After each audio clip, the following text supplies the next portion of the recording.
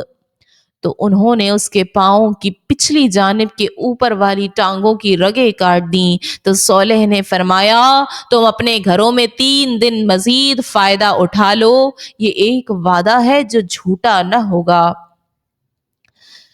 شہر ہجر میں اونچے خاندانوں کے 9 افراد فساد پھیلانے میں پیش تھے۔ ان کے سردار کا نام قدار بن سالف تھا اور یہی وہ شخص تھا جس نے اونٹنی کی پاؤں کی رگیں کاٹیں۔ جب حضرت صالح علیہ السلام نے انہیں عذاب الہی کی خبر دی اور اس کی علامت بھی بیان کر دی تو ان 9 افراد نے حضرت صالح علیہ السلام کو بھی شہید کرنے کا پروگرام بنا لیا۔ چنانچہ سب قسمیں کھا کر کہنے لگے کہ ہم رات کے وقت حضرت صالح علیہ السلام کے گھر حملہ کر کے انہیں ان کے اہل و عیال سمیت شہید کر دیں گے۔ اس کے بعد اگر آپ کے کسی وارث نے قصاص یا دیت کا مطالبہ کیا تو کہہ دیں گے کہ ہم نے نہ تو قتل کیا ہے اور نہ ہی ہمیں قاتل کے بارے میں کوئی معلوم ہے۔ اس قول اور قرار کے بعد انہوں نے اپنی سازش پر عمل درآمد کی تیاری شروع کر دی اور رات کے وقت حضرت صالح علیہ السلام کے گھر کی طرف روانہ ہوئے۔ اللہ تعالیٰ نے اس رات حضرت صالح علیہ السلام کے مکان کی حفاظت کے لیے فرشتے بھیج دیے۔ جب یہ 9 شخص ہتھیار باندھ کر اور تلواریں کھینچ کر حضرت صالح علیہ السلام کے دروازے پر پہنچے تو فرشتوں نے انہیں پتھر مارے۔ وہ پتھر ان لوگوں کو لگتے لیکن مارنے والے نظر نہیں آتے تھے، یہاں تک کہ یہ سب افراد ہلاک ہو گئے۔ اس واقعے سے متعلق قرآن کریم میں آیت مبارکہ کا ترجمہ ہے، اور شہر میں 9 شخص تھے جو زمین میں فساد کرتے تھے اور اصلاح نہیں کرتے تھے۔ انہوں نے آپس میں اللہ کی قسمیں کھا کر کہا، ہم رات کے وقت ضرور صالح اور اس کے گھر والوں پر پرچھا ماریں گے، پھر اس کے وارث سے کہیں گے کہ اگر اس گھر والوں کے قتل کے وقت ہم حاضر نہ تھے اور بے شک ہم سچے ہیں، اور انہوں نے سازش کی اور ہم نے اپنی خفیہ تدبیر فرمائی اور وہ غافل رہے، تو دیکھو کہ ان کی سازش کا انجام کیسا ہوا، ہم نے انہیں اور ان کی ساری قوم کو ہلاک کر دیا۔ حضرت صالح علیہ السلام کو شہید کرنے کی سازش کرنے والے تو عام عذاب اترنے سے پہلے ہی اپنے انجام کو پہنچ گئے تھے۔ اس کے بعد جب مہلت کا پہلا دن آیا تو حضرت صالح علیہ السلام کے فرمان کے مطابق ان کے چہرے زرد ہو گئے۔ شام کے وقت انہوں نے ایک دن تو گزر گیا، دوسرے دن ان کے چہرے سرخ ہو گئے اور شام کے وقت کہنے لگے، مہلت کے 2 دن تو گزر گئے، تیسرے دن ان کے چہرے سیاہ ہو گئے اور شام کے وقت کہنے لگے، حضرت صالح علیہ السلام کی دی ہوئی مہلت تو ختم ہو گئی اور ابھی تک انہوں نے جو کہا تھا وہ سب سچ نکلا، اب آگے دیکھو کیا ہوتا ہے۔ چنانچہ چوتھے دن یہ لوگ خوشبو لگا کر تیار ہوئے اور بیٹھ کر انتظار کرنے لگے کہ دیکھو کون سا عذاب آتا ہے۔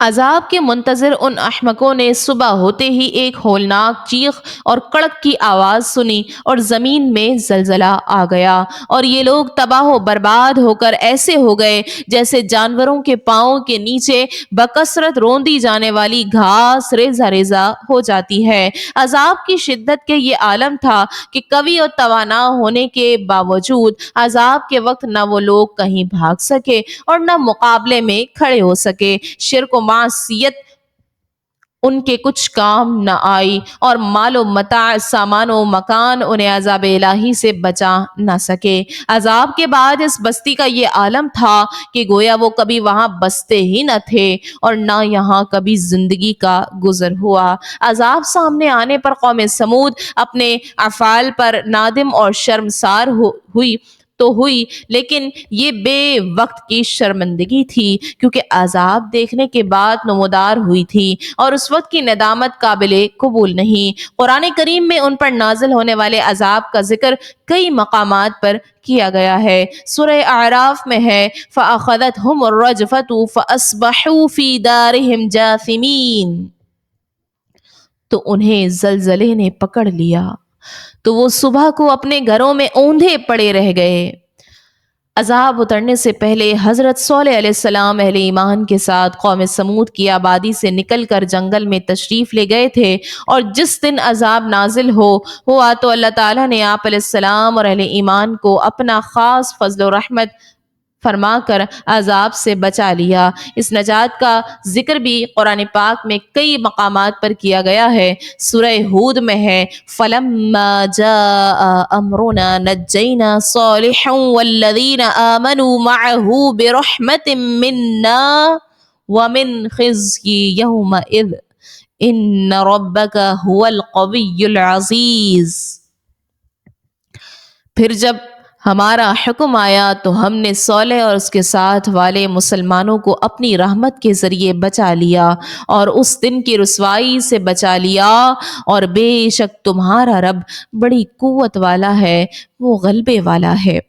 قوم سمود کی ہلاکت کے بعد حضرت صالح علیہ السلام جنگل سے نکل کر قوم سمود کی لاشوں کے پاس سے گزرے تو ان سے خطاب کرتے ہوئے فرمایا یا قومی لقد ابلغتکم رسالت ربی ونصحت لکم ولکن لا تحبون الناصحین۔ اے میری قوم، بے شک میں نے تمہیں اپنے رب کا پیغام پہنچا دیا اور میں نے تمہاری خیر خواہی کی لیکن تم خیر خواہوں کو پسند نہیں کرتے۔